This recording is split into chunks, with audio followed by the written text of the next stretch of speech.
अगरबत्ती लगाना इस्लाम का तरीका नहीं बल्कि काफिरों का तरीका है। अब बात करते हैं दुकान में अगरबत्ती लगाना कैसा है।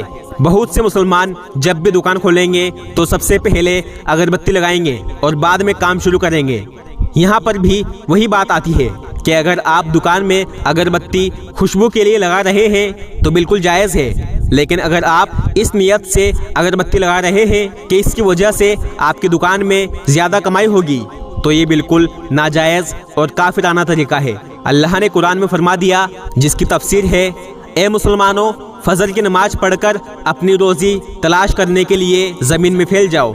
लेकिन आज मुसलमान फजर की नमाज छोड़कर सोता रहता है और 11 बजे उठकर दुकान जाता है और फिर 2 अगरबत्ती लगाकर ये सोचता है कि अब दुकान में बरकत होगी। सबसे ज़्यादा बरकत करने वाले काम नमाज को तो छोड़ दिया और अगरबत्ती की 2 डंडियाँ लगाकर बरकत की उम्मीद करता है।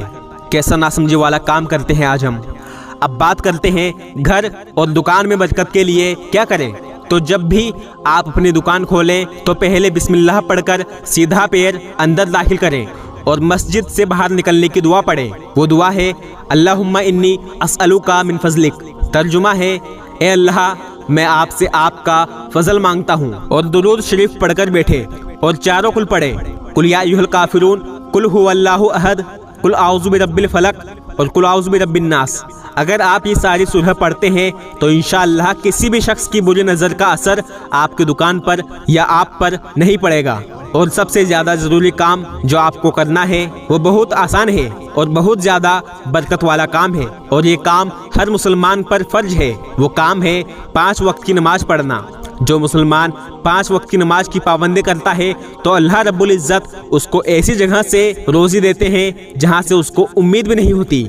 देखिए, अल्लाह ने हमारी किस्मत में जो लिखा है हमें वही मिलेगा, लेकिन पहले मेहनत है। मेहनत करने के बाद जो किस्मत में होता है वो मिल जाता है, और जो नहीं मिलता वो किस्मत में नहीं होता।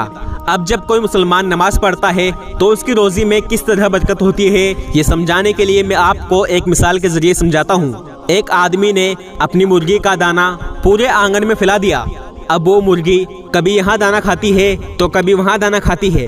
इस तरीके से मुर्गी को उतना ही दाना मिलता है जितना उसके मालिक ने डाला है, लेकिन उस मुर्गी को जगह जगह जाकर दाना चुगना पड़ता है और ऐसा करने में उसको ज़्यादा मेहनत लगती है और वो परेशान होती है। अब उसी आदमी ने अगले दिन उस मुर्गी का दाना एक कटोरी में रखकर उस मुर्गी के सामने रख दिया।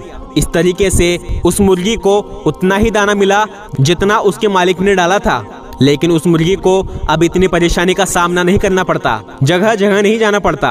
अब वो एक जगह बैठी बैठी